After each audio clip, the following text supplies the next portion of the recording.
कि 12,000 करोड़ रुपया वध मिल जूगा इन्हों उधार, यानी कि 18,000 की बजाय 30,000 करोड़ उधार हो जूगा। पर वो एक ये शर्त मनन लगे ने केंद्र की कि जी बिजली के बिल जोड़े खेती के ट्यूबवैलों के उन्होंने मीटर ला दिते जाएंगे तो उन्होंने मतलब पैसे थोनों दे देंगे भी बिल भर दिओ। इनडायरैक्टली ये किसानां दा गल घोटना, किसानां नूं गहने रख के धार लेना, क्योंकि होर कुछ तो गहने रखण लई पंजाब कोले बचिया नहीं। अद्ध पचा दो बेच गए सीगे अकाली दल वाले, बाकी इन्होंने बेचतियां सरकारी जिहड़ियां, चाहे वो नहरां दे जिहड़े विश्राम घर ने, वो चाहे वो होर सरकारी प्रॉपर्टियां। हुण तां शामलाटां ते भी आखा है पंचायतां दीयां जमीनां बेचण नूं वास्ते ऑर्डीनेंस आउंदे रहिंदे ने ते असीं विरोध भी करते रहे हैं। पिछले दिनी जाके भी आए ने, राजपुरे कोले सेरा सेरी पिंड है। सो पानी ते सैस की वसूली वास्ते उन्होंने जोर पाया सेंटर ने, तो एज यूजल जिमें हुंदा है, मैं पहला वाली प्रैस कॉन्फ्रेंस भी कहा कि भगवाकरण हो चुका है कैप्टन साहब का।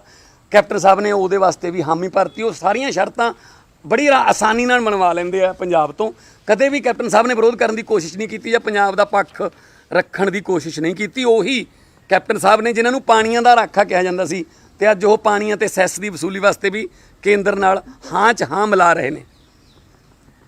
सुखबीर बादल जी किहड़े नैतिक अधिकार नाल विरोध कर रहे हैं अकाली दल कि असी बिजली के मीटर लाने का विरोध करांगे खेतों के जिहड़े ट्यूबवैलों ते लगणगे, जदकि यह शर्त सेंटर सरकार की है। बीजेपी ते अकाली दल की भाईवाली की जिहड़ी सरकार है दिल्ली च,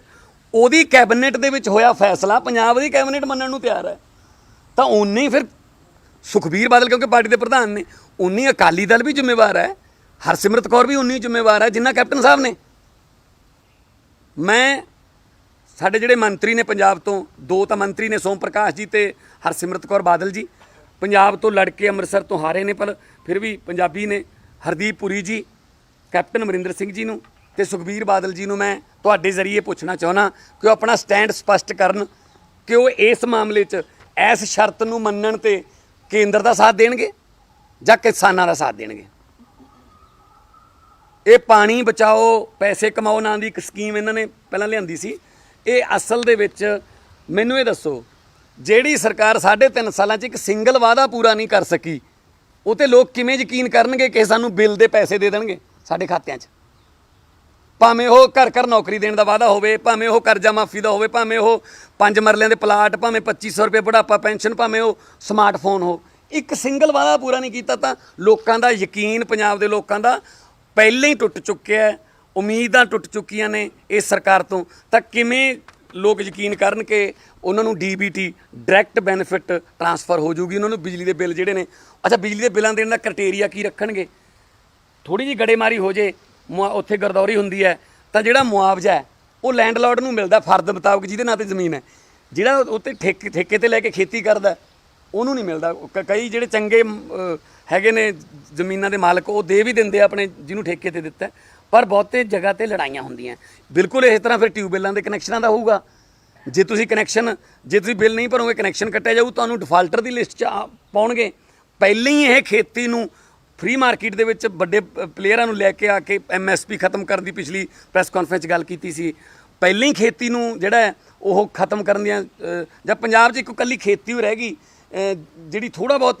हालांकि किसान पंजाब दा करजाई है तो खुदकुशी ने खबरां तुहाडे कैमरे राहीं, तुहाडे इन्हां माइकां राहीं असीं सुणदे हां उन्हां खबरां नूं, ते दुख भी हुंदा, बहुत सारे जगह ते जांदे भी हां असीं। किसानी दी जिहड़ी संघी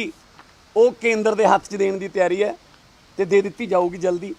पर आम आदमी पार्टी क्योंकि मुख विरोधी पार्टी है, असी इस तरह नहीं होने देवांगे, असी विरोध करांगे जिस लैवल ते भी सानू विरोध करना पवे। ऑलरेडी असी सारे मुल्क तो महंगी बिजली खरीद रहे हैं। तुहाडे घरां दे भी बिल जिहड़े आउंदे ने पंजाब नाल रिलेटेड, जिन्ने भी पत्रकार ने, सारे मुल्क तो महंगी घरेलू बिजली जिहड़ी है वो साडे कोले है। इहो जिहे एग्रीमेंट होए होए ने कि सानू खड़े थर्मल प्लांटां दे भी पैसे देने पैंदे ने। ਇਹਦੀ ਜਿਹੜੀ ਜ਼ਿਕਰ ਹੈ, ਇਹਦਾ ਜ਼ਿਕਰ ਹੈ ਉਹ ਦਿੱਲੀ ਦੀ ਇਲੈਕਸ਼ਨ 'ਚ ਵੀ ਹੋਇਆ ਸੀਗਾ ਮਹਿੰਗੀ ਬਿਜਲੀ ਦਾ, ਜਦੋਂ ਕੈਪਟਨ ਸਾਹਿਬ ਕੰਪੇਨ ਕਰਨ ਗਏ ਸੀ 3 ਦਿਨ ਲਈ, ਜਦੋਂ ਉੱਥੇ ਲੋਕਾਂ ਨੇ, ਦਿੱਲੀ ਦੇ ਲੋਕਾਂ ਨੇ ਸਵਾਲ ਕੀਤੇ ਕਿ ਤੁਸੀਂ ਬਿਜਲੀ ਕੀ ਭਾਅ ਦਿੰਦੇ ਹੋ, ਤੇ ਕੇਜਰੀਵਾਲ ਸਾਨੂੰ ਇੰਨੇ ਆਹ ਭਾਅ ਦੇ ਰਿਹਾ, ਤਾਂ ਕੈਪਟਨ ਸਾਹਿਬ ਨੂੰ ਸਾਰਾ ਕੁਝ ਆਪਣਾ ਪ੍ਰੋਗਰਾਮ ਵਾਈਂਡ ਅਪ ਕਰਕੇ ਇੱਕ ਦਿਨ 'ਚ ਹੀ ਵਾਪਸ ਆਉਣਾ ਪੈ ਗਿਆ ਸੀ, ਨਮੋਸ਼ੀ ਉਹਨਾਂ ਨੂੰ ਹੋਈ ਸੀ। ਸੋ ਇੱਕ ਪਾਸੇ ਤਾਂ ਤੁਸੀਂ ਸਾਰੇ ਮੁਲਕ ਤੋਂ ਮਹਿੰਗੀ ਬਿਜਲੀ ਦੇ ਰਹੇ ਹੋ ਸਾਨੂੰ, ਤੇ ਫਿਰ ਜਿਹੜਾ ਸੁਪਰੀਮ ਕੋਰਟ ਨੇ ਥਰਮਲ ਪਲਾਂਟਾਂ ਨੂੰ ਕਿਹਾ ਸੀਗਾ ਕਿ ਤੁਸੀਂ ਪ੍ਰਦੂਸ਼ਣ ਕੰਟਰੋਲ ਦਾ ਜਿਹੜਾ ਇਕਵਿਪਮੈਂਟ ਹੈ ਉਹ ਯੰਤਰ ਜਿਹੜਾ ਤੁਸੀਂ ਲਾਓ, ਤੁਸੀਂ ਨਹੀਂ ਲਾਇਆ, ਇਸ ਕਰਕੇ ਤੁਹਾਨੂੰ 18 ਲੱਖ ਲਗਭਗ 18 ਲੱਖ ਰੁਪਏ ਪਰ ਮੰਥ ਦਾ ਜੁਰਮਾਨਾ ਪਾਇਆ। ਹੁਣ ਪੰਜਾਬ ਸਰਕਾਰ ਵੱਲੋਂ ਤਿਆਰੀ ਹੈ ਕਿ ਉਹ ਜੁਰਮਾਨੇ ਦੀ ਪੈਸਾ ਵੀ ਜਿਹੜਾ ਥਰਮਲ ਪਲਾਂਟਾਂ ਨੂੰ ਹੋਇਆ, ਤੇ ਜਿਹੜਾ ਉਹ ਮਹਿੰਗਾ ਇਕਵਿਪਮੈਂਟ ਹੈ ਉਹ ਜਿਹੜਾ ਪ੍ਰਦੂਸ਼ਣ ਕੰਟਰੋਲ ਕਰਨ ਵਾਲਾ, ਉਹਦਾ ਵੀ ਸਾਰਾ ਪੈਸਾ ਸਾਰੀ ਕੀਮਤ ਖਪਤਕਾਰਾਂ ਤੋਂ ਵਸੂਲੀ ਜਾਊਗੀ। ਇਸ ਮੌਕੇ ਤੇ ਪੰਜਾਬ ਦੇ ਲੋਕ ਜਦੋਂ ਉਮੀਦ ਕਰਦੇ ਕਿ ਪੰਜਾਬ ਸਰਕਾਰ ਸਾਡੇ ਨਾਲ ਖੜੂਗੀ, ਉਸ ਮੌਕੇ ਤੇ ਲੋਕਾਂ ਦੀ ਬਾਂਹ ਮਰੋੜੀ ਜਾ ਰਹੀ ਹੈ। ਐਵਰੇਜ ਬਿੱਲ ਪਾ ਕੇ ਭੇਜਤੇ ਪਿਛਲੇ 2 ਮਹੀਨਿਆਂ ਦੇ, ਜਦ ਕਿ ਅਪ੍ਰੈਲ ਮਈ ਜਿਹੜੀ ਪਿਛਲੇ ਸਾਲ ਦੀ 19 ਦੀ ਸੀ ਉਹਦਾ ਤੇ ਇਸ ਅਪ੍ਰੈਲ ਦਾ ਮਈ ਦਾ ਲੋਕਾਂ ਦੀ ਇਨਕਮ 'ਚ ਦਿਨ ਰਾਤ ਦਾ ਫਰਕ ਪੈ ਗਿਆ ਜੀ। EMIਆਂ ਆ ਰਹੀਆਂ ਨੇ, ਲੋਕਾਂ ਦੇ ਕਾਰੋਬਾਰ ਬੰਦ ਹੋ ਗਏ, ਪਰ ਤੁਸੀਂ ਕਦੇ ਕੋਵਿਡ ਦੇ ਬਹਾਨੇ ਕਦੇ ਕਿਸੇ ਬਹਾਨੇ ਇਹ ਹੁਣ ਖੇਤੀ ਵੀ ਜਿਹੜੀ ਹੈ ਆ ਜਿਹੜੀ ਬਿਜਲੀ ਜਿਹੜੀ ਖੇਤਾਂ ਵਾਸਤੇ ਹੈ ਉਹਦੀ ਵੀ ਹੁਣ ਸੈਂਟਰ ਮੁਤਾਬਕ ਉਹਦਾ ਸਾਰਾ ਜਿਹੜਾ ਇਲੈਕਟ੍ਰਿਸਿਟੀ ਅਮੈਂਡਮੈਂਟ ਬਿੱਲ ਹੈ 2020 ਉਹ ਸਾਰਾ ਕੁਝ ਜਿਹੜਾ ਸਟੇਟਾਂ ਤਾਂ ਪਹਿਲਾਂ ਉਹਨਾਂ ਨੇ ਹੱਥ ਵੱਢੇ ਹੋਏ ਨੇ, ਹੁਣ ਹੋਰ ਵੀ ਹੱਥ ਵੱਢ ਕੇ ਜਿਹੜੇ ਦੇ ਰਹੇ ਨੇ। ਸੋ ਇਹਦੀ ਅਸੀਂ ਵਿਰੋਧਤਾ ਕਰਾਂਗੇ। ਬਾਕੀ ਜਿਹੜਾ ਖੇਤੀ ਨਾਲ ਹੀ ਸੰਬੰਧਿਤ ਹੈ, ਜਿਹੜਾ ਬੀਜਾਂ ਦਾ ਘੁਟਾਲਾ ਹੋਇਆ ਜੀ, ਬੀਜਾਂ ਦਾ ਘੁਟਾਲਾ ਜਿਹੜਾ ਸਾਹਮਣੇ ਆਇਆ ਉਹਦੇ ਵਿੱਚ ਮੰਤਰੀ ਜਿਹੜੇ ਸੁਖਜਿੰਦਰ ਰੰਧਾਵਾ ਹੋਰਾਂ ਦਾ ਵੀ ਨਾਮ ਆ ਰਿਹਾ ਬਹੁਤ ਸਾਰਾ, ਤੇ ਕਿਵੇਂ ਨਕਲੀ ਜਿਹੜੇ ਬੀਜ ਨੇ ਉਹਨਾਂ ਦਾ ਜਿਹੜਾ FIR ਹੋਈ ਹੈ ਪਰ ਹਜੇ ਗ੍ਰਿਫਤਾਰੀ ਨਹੀਂ ਹੋਈ। ਅਕਾਲੀ ਦਲ ਉਹਦਾ ਵਿਰੋਧ ਕਰ ਰਿਹਾ। ਫਿਰ ਇੱਕ ਹਾਸੋਹੀਣੀ ਗੱਲ ਹੈ ਕਿ DCਆਂ ਨੂੰ ਮੰਗ ਪੱਤਰ ਦੇ ਕੇ ਆਏ ਨੇ, ਫਿਰ ਤੋਤਾ ਸਿੰਘ ਕਿਉਂ ਨਹੀਂ ਗਏ ਜੀ ਮੰਗ ਪੱਤਰ ਦੇਣ? ਕਿ ਮੋਗੇ DC ਹੈ ਨਹੀਂ ਜਾਂ ਮੋਗੇ ਅਕਾਲੀ ਦਲ ਹੈ ਨਹੀਂ? ਜੇ ਅਕਾਲੀ ਦਲ ਨੇ ਵਿਰੋਧ ਕਰਨਾ ਹੈ ਤੇ ਇਹ ਬੀਜਾਂ ਦੇ ਘੁਟਾਲਿਆਂ ਦਾ, ਖੇਤੀ ਨਾਲ ਸੰਬੰਧਿਤ ਘੁਟਾਲਿਆਂ ਦਾ, ਤਾਂ ਮੇਰੇ ਖਿਆਲ 'ਚ ਉਹਨਾਂ ਨੂੰ ਤੋਤਾ ਸਿੰਘ ਦੀ ਚੇਅਰਮੈਨੀ ਦੇ ਅੰਦਰ ਇੱਕ ਕਮੇਟੀ ਬਣਾਉਣੀ ਚਾਹੀਦੀ ਹੈ, ਜਿਹਦੇ ਵਿੱਚ ਮਲੂਕਾ ਸਾਹਿਬ ਵੀ ਹੋਣ, ਮੰਗਲ ਸੰਧੂ ਹੋਵੇ, ਗੁਰਵਿੰਦਰ ਭਾਪਾ ਹੋਵੇ ਤੇ ਆਦੇਸ਼ ਪ੍ਰਤਾਪ ਜੀ ਹੋਣ, ਕਿਉਂਕਿ ਇਹਨਾਂ ਨੂੰ ਖੇਤੀ ਨਾਲ ਸੰਬੰਧਿਤ ਘੁਟਾਲੇ ਕਰਨ ਦਾ ਤਜਰਬਾ ਹੈ। ਇਹ ਜ਼ਿਆਦਾ ਵਧੀਆ ਕੱਢ ਸਕਦੇ ਨੇ ਵੀ ਦੇਖੋ ਅਸੀਂ ਐਂ ਕਰਦੇ ਹੁੰਦੇ, ਤੁਸੀਂ ਐਂ ਕੀਤਾ ਹੋਣਾ, ਠੀਕ ਹੈ ਨਾ। ਕਿਉਂਕਿ 27 ਅਪ੍ਰੈਲ 2015 ਨੂੰ ਜਿਹੜੀ ਸਕਾਰਪੀਓ ਮੋਗੇ ਨੂੰ ਜਾਂਦੀ ਫੜੀ ਗਈ ਸੀ ਬਾਜੇਖਾਨੇ ਦੇ ਨੇੜੇ, ਕੋਟਕਪੂਰੇ ਦੇ ਬਾਜੇਖਾਨੇ ਦੇ ਵਿਚਾਲੇ, ਜਿਹਦੀ 60 ਲੱਖ ਰੁਪਈਆ ਸੀ, ਉਹੀ ਪੈਸਾ ਸੀ ਜਿਹੜਾ ਨਕਲੀ ਪੈਸਟੀਸਾਈਡ ਬਣਾਉਣ ਦੇ ਏਵਜ਼ ਦੇ ਵਿੱਚ ਤੋਤਾ ਸਿੰਘ ਜੀ ਕੋਲ ਜਾ ਰਿਹਾ ਸੀ। ਤੇ ਉਸ ਨਕਲੀ ਪੈਸਟੀਸਾਈਡ ਦੀ ਵਜ੍ਹਾ ਨਾਲ ਚਿੱਟੀ ਮੱਖੀ ਨੇ ਕਾਟਨ ਬੈਲਟ, ਖਾਸ ਤੌਰ ਤੇ ਤਲਵੰਡੀ ਸਾਬੋ ਦੇ ਸਾਡੇ MLA ਬੈਠੇ ਨੇ, ਉਸ ਬੈਲਟ ਦੇ ਵਿੱਚ ਜਿੰਨਾ ਨੁਕਸਾਨ ਕੀਤਾ, ਜਿੰਨੇ ਘਰਾਂ ਦੇ ਵਿੱਚ ਚਿੱਟੇ ਰੰਗ ਦੇ 70 ਵਿਛੇ, ਸ਼ਾਇਦ ਉਹ ਮਤਲਬ ਜਦੋਂ ਅਸੀਂ ਗਏ ਸੀ, CM ਸਾਹਿਬ ਵੀ ਆਏ ਸੀ ਦਿੱਲੀ ਤੋਂ, ਅਸੀਂ ਗਏ ਸੀ ਉਹਨਾਂ ਪਿੰਡਾਂ ਦੇ ਵਿੱਚ, ਮਤਲਬ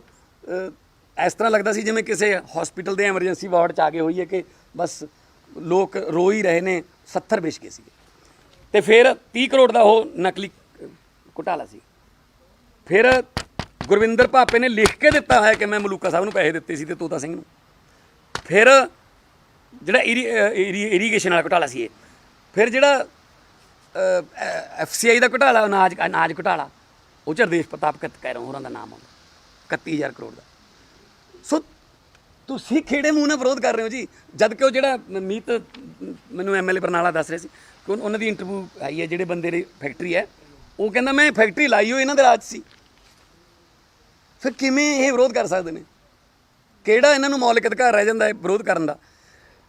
ਮੈਂ ਸੁਖਬੀਰ ਬਾਦਲ ਜੀ ਨੂੰ, ਕੈਪਟਨ ਅਮਰਿੰਦਰ ਸਿੰਘ ਜੀ ਨੂੰ, ਸੋਮ ਪ੍ਰਕਾਸ਼ ਜੀ ਨੂੰ ਤੇ BJP ਦੀ ਜਿਹੜੀ ਲੀਡਰਸ਼ਿਪ ਹੈ ਪੰਜਾਬ ਦੀ, ਉਹਨਾਂ ਨੂੰ, ਹਰਸਿਮਰਤ ਕੌਰ ਜੀ ਨੂੰ ਕਹਿਣਾ, ਆਓ ਅਸੀਂ ਮੂਹਰੇ ਲੱਗਦੇ ਹਾਂ, ਚਲੋ ਆਪਾਂ ਸੈਂਟਰ ਕੋਲ ਜਾ ਕੇ ਗੱਲ ਕਰੀਏ ਬਿਜਲੀ ਦੇ ਜਿਹੜੇ ਤੁਸੀਂ ਬਿੱਲ ਆ ਰਹੇ ਹੋ। ਉੱਥੇ ਤਾਂ ਗੱਲ ਨਹੀਂ ਕਰਨੀ, ਉੱਥੇ ਤਾਂ ਹਾਂ ਭਰਨੀ ਹੈ। ਇਹ ਹੁਣ ਉਹ ਨਹੀਂ ਚੱਲਣਾ ਪਹਿਲਾਂ ਵਾਲਾ ਕੰਮ ਵੀ ਬਾਦਲ ਸਾਹਿਬ ਸੰਗਰੂਰ ਕੁਛ ਹੋਰ ਕਹਿ ਜਾਂਦੇ ਸੀ, ਉਸੇ ਦਿਨ ਸ਼ਾਮ ਨੂੰ ਬਰਨਾਲੇ ਕੁਛ ਹੋਰ ਕਹਿ ਜਾਂਦੇ ਸੀ, ਉਸੇ ਦਿਨ ਅੱਗੇ ਮਲੋਟ ਜਾ ਕੇ ਕੁਛ ਹੋਰ ਕਹਿ ਜਾਂਦੇ ਸੀ। ਇਹ ਇੱਦਾਂ ਹੀ ਨਾ ਪਹਿਲਾਂ ਉੱਤੇ ਕੀਤਾ NRC ਤੇ, ਉੱਥੇ ਹੱਕ 'ਚ ਵੋਟਾਂ ਪਾਈਆਂ, ਇੱਥੇ ਆ ਕੇ ਵਿਰੋਧ ਕਰਨ ਲੱਗ ਗਏ ਉਹਦਾ। ਸੋ ਇਸ ਕਰਕੇ ਇਹ ਜਿਹੜੇ ਲੋਕਾਂ ਨੂੰ ਗਹਿਣੇ ਰੱਖਣ ਦਾ ਜਿਹੜਾ ਇਹਨਾਂ ਦਾ ਪ੍ਰੋਜੈਕਟ ਹੈ, ਇਹ ਦੋਨਾਂ ਦਾ ਰਲਮਾ ਮਿਲਮਾ ਹੈ। मैं कांग्रेस सरकार तो पूछना चाਹੁੰਦਾ कैप्टन साहब 3.5 साल हो गए बड़े ਵੱਡੇ वादे ਚਾਹੁੰਦਾ है पंजाब कैप्टन की सरकार बड़े वादे ते नारे ला के कॉफ़ी विद कैप्टन ये वो करके आए ਸੀਗੇ 3.5 ਸਾਲਾਂ 'ਚ ਮੈਨੂੰ ਇਹ ਦੱਸ ਦਿਓ ਤੁਸੀਂ ਪੰਜਾਬ ਦੇ ਖਜ਼ਾਨੇ 'ਚ ਪੈਸੇ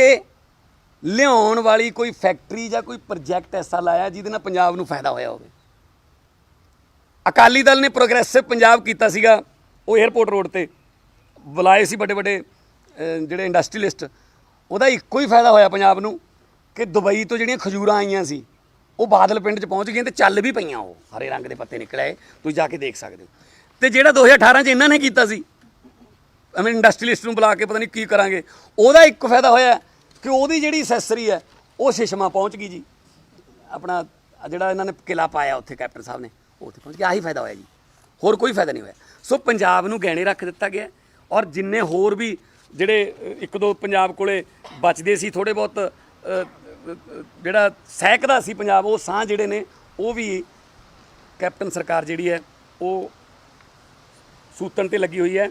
ਹੁਣ ਆ ਜਾਂਦੇ ਹਾਂ ਜੀ ਜਿਹੜਾ ਮਾਫੀ ਦੀ ਹੈਟ੍ਰਿਕ ਲੱਗੀ ਹੈ ਚੀਫ ਸੈਕਟਰੀ ਵੱਲੋਂ, 3 ਵਾਰੀ ਕਹਿੰਦੇ ਮਾਫੀ ਮੰਗੀ ਗਈ ਹੈ। ਮੈਂ ਵਿੱਤ ਮੰਤਰੀ ਸਾਹਿਬ ਨੂੰ, ਰਾਜਾ ਵੜਿੰਗ ਜੀ ਨੂੰ, ਚੰਨੀ ਸਾਹਿਬ ਨੂੰ, ਸੁਖਜਿੰਦਰ ਰੰਧਾਵਾ ਜੀ ਨੂੰ, ਸੰਗਤ ਸਿੰਘ ਗਿਲਚੀਆ ਜੀ ਨੂੰ, ਰਾਜਕੁਮਾਰ ਵੇਰਕਾ ਜੀ ਨੂੰ, ਪ੍ਰਗਟ ਸਿੰਘ ਉਹਨਾਂ ਨੂੰ ਸਾਨੂੰ ਪੁੱਛਣਾ ਚਾਹੁੰਦਾ ਵੀ ਉਹ 3 ਮਾਫੀਆਂ ਨਾਲ ਪੰਜਾਬ ਦੇ ਖਜ਼ਾਨੇ 'ਚ ਕਿੰਨੇ ਪੈਸੇ ਆ ਗਏ ਜੀ ਐਕਸਾਈਜ਼ ਦੇ। ਗੱਲ ਤਾਂ ਸ਼ੁਰੂ ਹੋਈ ਸੀ ਘੁਟਾਲੇ ਤੋਂ, ਐਕਸਾਈਜ਼ ਦੇ ਘੁਟਾਲੇ ਤੋਂ, ਖਤਮ ਕਰਤੀ ਮਾਫੀ ਤੇ ਮਾਫੀ ਮੰਗ ਲਈ, ਮਾਮਲਾ ਓਵਰ ਜੀ। ਫਿਰ ਕਿਉਂ ਨਾ ਲੋਕ ਇਹ ਕਹਿਣ ਕਿ ਇਹ ਰਲੇ ਹੋਏ ਨੇ ਕਿ ਇਹਨਾਂ ਨੇ ਜਿਹੜੀਆਂ ਆਪਦੇ ਹਿੱਸੇ ਵੰਡ ਲਏ ਹੋਣਗੇ। ਮੇਰੇ ਕੋਲੇ ਰਾਜਾ ਵੜਿੰਗ ਦੇ ਟਵੀਟ ਪਏ ਨੇ, ਸਕਰੀਨਸ਼ਾਟ ਲੈ ਲਏ ਸੀ ਮੈਂ ਕਿਉਂਕਿ ਮੈਨੂੰ ਪਤਾ ਸੀ ਬਾਅਦ 'ਚ ਡਿਲੀਟ ਕਰਨਗੇ, ਸੋ ਉਹ ਕਰ ਵੀ ਦਿੱਤੇ ਗਏ ਨੇ। ਉਹ ਕੀ ਰਾਜਾ ਵੜਿੰਗ ਹੁਣ ਜਵਾਬ ਦੇਣਗੇ ਕਿ ਉਹਨਾਂ ਜਿਹੜੇ ਜਿਨ੍ਹਾਂ ਦੇ ਵਿੱਚ ਤੁਸੀਂ ਵੀ ਪੜ੍ਹੇ ਹੋਣਗੇ, ਤੁਸੀਂ ਚਲਾਏ ਵੀ ਸੀ, ਮੀਡੀਆ ਨੇ ਚਲਾਏ ਵੀ ਸੀਗੇ, ਜਿਨ੍ਹਾਂ ਦੇ ਵਿੱਚੋਂ ਮੈਂ ਪੜ੍ਹ ਕੇ ਤੁਹਾਨੂੰ ਸੁਣਾ ਦੇਣਾ ਕੁਛ ਤਾਂ ਉਹਦੇ 'ਚ ਇਹ ਹੈਗਾ ਪਹਿਲੇ ਨੰਬਰ 'ਤੇ, will the Punjab chief secretary mister ਕਰਨ Avtar Singh deny that his only son Mr. Harman Singh has or has had till very recently benami interest in the lease of the Hamira distillery in Kapurthala district belongs to Jagjit Industries। फिर अगला tweet सीगा, will the Punjab Chief Secretary Mr. Karan Avtar Singh deny that he does not know Mr. Arvind Singla, a Chandigarh based liquor businessman, and one Mr. Chandan, a Jalandhar based businessman, who are 2 of the partners of the firm that has taken over the Hamira distillery। ਇਹ ਰਾਜਾ ਵੜਿੰਗ ਜੀ ਦੇ ਜਿਹੜੇ tweet ਨੇ 5 ਨੇ। ਕੀ ਇਹਨਾਂ ਦਾ ਜਵਾਬ ਮਿਲ ਗਿਆ ਜੀ ਆਪਣਾ ਰਾਜਾ ਵੜਿੰਗ ਜੀ ਨੂੰ ਚੀਫ ਸੈਕਟਰੀ ਤੋਂ? ਉਹ ਇਹ ਕਲੀਅਰ ਕਰਨ ਕਿ ਇਹਨਾਂ ਨੇ ਜਿਹੜੇ ਟਵਿੱਟਰੀ ਹੋ ਜਾਂਦੇ ਬਾਅਦ 'ਚ ਉਹਨਾਂ ਨੂੰ ਡਿਲੀਟ ਕਰ ਦਿੰਦੇ ਆ, ਉਹਦਾ ਤੁਹਾਨੂੰ ਉਹਨਾਂ ਪੰਜਾਬ ਨੂੰ ਕੀ ਫਾਇਦਾ ਹੋਇਆ ਜੀ? ਜਾਂ ਇਹਨਾਂ ਸਵਾਲਾਂ ਦੇ ਜਵਾਬ ਮਿਲ ਗਏ? ਜੇ ਇਹਨਾਂ ਜਵਾਬ ਮਿਲ ਗਏ ਤਾਂ ਫਿਰ ਮਾਫੀ ਮੰਗਣਗੇ ਰਾਜਾ ਵੜਿੰਗ ਜੀ ਕਿ ਮੈਂ ਗਲਤ ਇਲਜ਼ਾਮ ਲਾਤੇ ਸੀ, ਕਿਉਂਕਿ ਉਹ ਕਹਿੰਦੇ ਜੀ ਤਾਂ ਲਿਖ ਕੇ ਦੇਤਾ ਉਹਨਾਂ ਨੇ ਤਾਂ ਚੀਫ ਸੈਕਟਰੀ ਨੇ ਤਾਂ ਕਿ ਮੇਰੇ ਮੁੰਡੇ ਦਾ ਕੋਈ ਬਿਜ਼ਨਸ ਹੀ ਹੈ ਨਹੀਂ। ਤਾਂ ਫਿਰ ਇਹ ਸਾਰੇ ਟਵੀਟਾਂ ਨੂੰ ਰੀਟਵੀਟ ਮਾਰਿਆ ਰਾਜਕੁਮਾਰ ਵੇਰਕਾ ਨੇ, ਸੰਗਤ ਸਿੰਘ ਗਿਲਚੀਆ ਨੇ, ਸੁਖਜਿੰਦਰ ਰੰਧਾਵਾ ਨੇ, ਠੀਕ ਹੈ ਜੀ, ਸਾਰਿਆਂ ਨੇ 11 ਦੇ ਲਗਭਗ ਐਮਐਲਏ ਨੇ ਵਿੱਚ ਮਿਨਿਸਟਰ ਪਾ ਕੇ ਵੀ ਇਹ ਮਾਰਿਆ ਸੀ ਟਵੀਟ। ਅਤੇ ਚੰਨੀ ਸਾਹਿਬ ਦੱਸ ਦੇਣ ਵੀ ਜਿਹੜੀ ਉਹਨਾਂ ਨੂੰ ਧਮਕੀ ਮਿਲੀ ਸੀ ਫਿਰ ਉਹਦਾ ਕੀ ਬਣਿਆ ਹੁਣ, ਵੀ ਉਹ ਠੀਕ ਹੋ ਗਿਆ ਸਾਰਾ ਕੁਛ? ਚੈਨਲਾਂ 'ਤੇ ਤਾਂ ਬੜਾ ਬਹਿ ਗਏ ਸੀਗੇ, ਅਸੀਂ ਵੀ ਤੁਹਾਨੂੰ ਪਰਸਨਲੀ ਤਾਂ ਅਸੀਂ ਵੀ ਸਪੋਰਟ ਕੀਤੀ ਸੀ, ਪਰ ਉਹਦਾ ਹੱਲ ਤਾਂ ਦੱਸ ਦੇਣ ਨਾ, ਹੁਣ ਹੱਲ ਹੋ ਗਿਆ ਜੀ ਕੋਈ? ਸੋ ਸਭ ਇਹ ਇੱਕ ਦੂਜੇ ਆਖਰੀ ਸਾਲ ਇਹਨਾਂ ਦਾ, ਇਹ ਕਹਿੰਦੇ ਵੀ ਚਲੋ ਜਾਂਦੇ ਜਾਂਦੇ ਕੁਛ ਨਾ ਕੁਛ ਲੈ ਹਿੱਸਾ ਮਿਲ ਜੇ ਥੋੜ੍ਹਾ ਬਹੁਤ। ਅਤੇ ਕੈਪਟਨ ਸਾਹਿਬ ਨੇ ਸ਼ਰੇਆਮ ਕਲੀਨ ਚਿੱਟ ਦੇ ਕੇ ਕਰਨ ਅਵਤਾਰ ਸਿੰਘ ਨੂੰ ਇਹਨਾਂ ਨੂੰ ਦੱਸਤਾ ਸੀ ਕਿ ਮੈਂ ਕਿਸੇ ਦੀ ਨਹੀਂ ਮੰਨਦਾ, ਉਹ ਅਫਸਰਸ਼ਾਹੀ ਦੇ ਨਾਲ ਨੇ। ਔਰ ਹੁਣ ਤਾਂ ਕਰਨ ਅਵਤਾਰ ਸਿੰਘ ਜੀ ਨੂੰ ਉਹ ਮੇਰੇ ਖਿਆਲ 'ਚ ਵਾਟਰ ਰਿਸੋਰਸ ਜਿਹੜਾ ਬੋਰਡ ਹੈ ਉਹਦਾ ਚੇਅਰਮੈਨ ਲਾਉਣ ਦੀਆਂ ਤਿਆਰੀਆਂ ਨੇ, ਦਫ਼ਤਰ ਦੇਖ ਲਿਆ ਗਿਆ। ਇਹ ਆਮ ਲੋਕ, ਆਮ ਮੁਲਾਜ਼ਮ ਰਿਟਾਇਰ ਹੁੰਦੇ ਨੇ, ਇਹ ਰਿਟਾਇਰ ਨਹੀਂ ਹੁੰਦੇ, ਇਹ ਰਿਟਾਇਰਮੈਂਟ ਤੋਂ ਗਾਹਾਂ ਵਾਲਾ ਵੀ ਦੇਖ ਲੈਂਦੇ ਅੱਗੇ ਜੀ, ਠੀਕ ਹੈ ਨਾ। ਸੋ ਇਹਨਾਂ ਦੀ ਰਿਟਾਇਰਮੈਂਟ ਹੈ ਨਹੀਂ, ਕਿਉਂਕਿ ਬਾਕੀ ਇੱਕ ਜਿਹੜਾ ਇਹਨਾਂ ਨੇ ਇਸੇ ਕੈਬਨਿਟ ਦੇ ਵਿੱਚ ਕੀਤਾ, ਮੈਡੀਕਲ ਕਾਲਜਾਂ ਦੀ ਫੀਸ ਵਧਾਤੀ 77%। ਦਿੱਲੀ ਦੇ ਮੇਰੇ ਕੋਲੇ ਡਾਟਾ ਜੀ, 20,000 ਤੋਂ 25,000 ਦੇ ਵਿੱਚ 5 ਸਾਲਾਂ ਦੀ ਫੀਸ ਹੈ ਜੀ ਸਰਕਾਰੀ ਮੈਡੀਕਲ ਕਾਲਜ ਦੀ MBBS ਕਰਨ ਦੀ 2084 ਸਮਥਿੰਗ ਇੱਕ ਸਾਲ ਦਾ ਇੱਥੇ ਪਹਿਲਾਂ 4,40,000 ਸੀ ਸਰਕਾਰੀ ਕਾਲਜਾਂ ਦਾ ਜੀ 77% ਵਧਾ ਕੇ ਉਹਨੂੰ 7,80,000 ਰੁਪਇਆ ਕਰ ਦਿੱਤਾ ਗਿਆ ਜੀ ਮਤਲਬ 5 ਸਾਲ ਤੇ ਜਿਹੜੇ ਪ੍ਰਾਈਵੇਟ ਕਾਲਜ ਨੇ ਉਹ 'ਚ 2 ਕੋਟੇ ਹੁੰਦੇ ਨੇ ਇੱਕ ਸਰਕਾਰੀ ਕੋਟਾ ਹੁੰਦਾ ਇੱਕ ਮੈਨੇਜਮੈਂਟ ਕੋਟਾ ਹੁੰਦਾ ਸਰਕਾਰੀ ਕੋਟੇ ਦੀ ਫੀਸ ਪਹਿਲਾਂ 13.5 ਲੱਖ ਸੀ ਉਹਨੂੰ 18 ਲੱਖ ਕਰ ਦਿੱਤਾ ਗਿਆ 18,10,000 ਤੇ ਜਿਹੜੀ ਮੈਨੇਜਮੈਂਟ ਕੋਟੇ ਦੀ ਫੀਸ ਸੀ ਉਹ 40 ਲੱਖ ਸੀ ਉਹਨੂੰ ਵਧਾ ਕੇ 47 ਲੱਖ ਕਰ ਦਿੱਤਾ ਮਤਲਬ ਗਰੀਬ ਤਾਂ ਛੱਡੋ ਜੀ ਹੁਣ ਮਿਡਲ ਕਲਾਸ ਜਾਂ ਅਪਰ ਮਿਡਲ ਕਲਾਸ ਵਾਲਾ ਬੰਦਾ ਵੀ ਆਪਣੇ ਬੇਟੇ ਨੂੰ ਆਪਣੀ ਬੇਟੀ ਨੂੰ ਆਪਣੇ ਧੀਆਂ ਪੁੱਤਾਂ ਨੂੰ ਡਾਕਟਰ ਬਣਾਉਣ ਵਾਸਤੇ ਨਹੀਂ ਸੋਚ ਸਕਦਾ ਇਹ ਵੀ ਮਤਲਬ ਅਮੀਰਾਂ ਦੇ ਹਿੱਸੇ ਆ ਗਿਆ ਕਿ ਇੰਨੇ ਨਾਲ ਕੋਈ ਡੋਨੇਸ਼ਨਾਂ ਵੀ ਹੋਣਗੀਆਂ ਹੋਰ ਇਹ ਤਾਂ ਫੀਸਾਂ ਨੇ ਇਕੱਲੀਆਂ ਤੇ ਮਨਪਸੰਦ ਦਾ ਕਾਲਜ ਲੈਣ ਵਾਸਤੇ ਕੁਝ ਹੋਰ ਵੀ ਹਿਡਨ ਜਿਹੜੇ ਚਾਰजेस ਹੋਣਗੇ ਇਹਦਾ ਵੀ ਸਖਤ ਵਿਰੋਧ ਕਰਦੇ ਆ ਜੀ ਇੱਕ ਪਾਸੇ ਤਾਂ ਕਹਿੰਦੇ ਆ ਕਿ ਦਿੱਲੀ ਜਿਹੜੀ ਹੈ ਉਹ ਕਹਿੰਦੇ ਮੁਫਤਖੋਰੀ ਦੀ ਆਦਤ ਪਾ ਰਹੀ ਹੈ ਜਦਕਿ ਦਿੱਲੀ ਨੇ ਤਾਂ ਕੋਈ ਕਰਜ਼ਾ ਵੀ ਨਹੀਂ ਲਿਆ ਨਾ ਦਿੱਲੀ ਸਰਕਾਰ ਨੇ 1 ਵੀ ਰੁਪਈਆ ਬਿਜਲੀ ਉੱਥੇ ਜਿਹੜੀ ਹੈ ਸਾਰੇ ਮੁਲਕ ਨਾਲੋਂ ਸਸਤੀ ਹੈ ਪਾਣੀ ਉੱਥੇ 20,000 ਲੀਟਰ ਫ੍ਰੀ ਹੈ ਠੀਕ ਹੈ ਜੀ ਉੱਥੇ ਦਵਾਈਆਂ ਉੱਥੇ ਫ੍ਰੀ ਨੇ ਮੈਡੀਕਲ ਫ੍ਰੀ ਹੈ ਸਾਰਾ ਜੇ ਉਹ ਦਿੱਲੀ ਕਰ ਸਕਦੇ ਆ ਤਾਂ ਸਾਡੇ ਕੋਲ ਤਾਂ ਬਹੁਤ ਜ਼ਿਆਦਾ ਰਿਸੋਰਸਿਸ ਨੇ ਦੇਖੋ 4-5 ਰੈਵਨਿਊ ਦੇ ਜਿਹੜੇ ਸੋਰਸਿਸ ਹੁੰਦੇ ਆ ਸਟੇਟ ਕੋਲੇ ਆਪਣੇ ਪੰਜਾਬ ਕੋਲੇ ਜਿਹੜੇ ਐਕਸਾਈਜ਼ ਹੈ ਮਾਈਨਿੰਗ ਹੈ ਰੇਤਾ ਟਰਾਂਸਪੋਰਟ ਹੈ ਕੇਬਲ ਹੈ ਤੇ ਮਾਲੀਆ ਜਿਹੜਾ ਤਹਿਸੀਲਾਂ ਦਾ ਇਹ 5 ਦੇ 5 ਮਾਫੀਆ ਕੋਲੇ ਨੇ ਜੀ ਮਾਈਨਿੰਗ ਮਾਫੀਆ ਹੈ ਟਰਾਂਸਪੋਰਟ ਮਾਫੀਆ ਹੈ ਕੇਬਲ ਮਾਫੀਆ ਹੈ ਐਕਸਾਈਜ਼ ਦਾ ਮਾਫੀਆ ਸਾਹਮਣੇ ਆ ਗਿਆ ਸਾਰਿਆਂ ਦੇ ਤੇ ਆ ਤਹਿਸੀਲਾਂ ਵਾਲਾ ਜਿਹੜਾ ਰੈਵਨਿਊ ਡਿਪਾਰਟਮੈਂਟ ਉਹ ਵੀ ਇਹਨਾਂ ਕੋਲੇ ਸੋ ਖੇਤੀਬਾੜੀ ਮੰਤਰੀ ਹੋਣ ਦੇ ਨਾਤੇ ਕੈਪਟਨ ਅਮਰਿੰਦਰ ਸਿੰਘ ਜੀ ਨੈਤਿਕ ਤੌਰ ਤੇ ਇਹ ਜਵਾਬ ਦੇਣ ਕਿ ਜਿਹੜਾ ਇਹ ਕਰਨ ਲੱਗੇ ਨੇ ਹੁਣ ਜਿਹੜਾ ਇਨਡਾਇਰੈਕਟਲੀ ਜਿਹੜਾ ਬਾਂਹ ਮਰੋੜਨ ਲੱਗੇ ਨੇ ਬਿਜਲੀ ਦੇ ਬਿੱਲ ਲਾ ਕੇ ਖੇਤਾਂ ਵਾਲੇ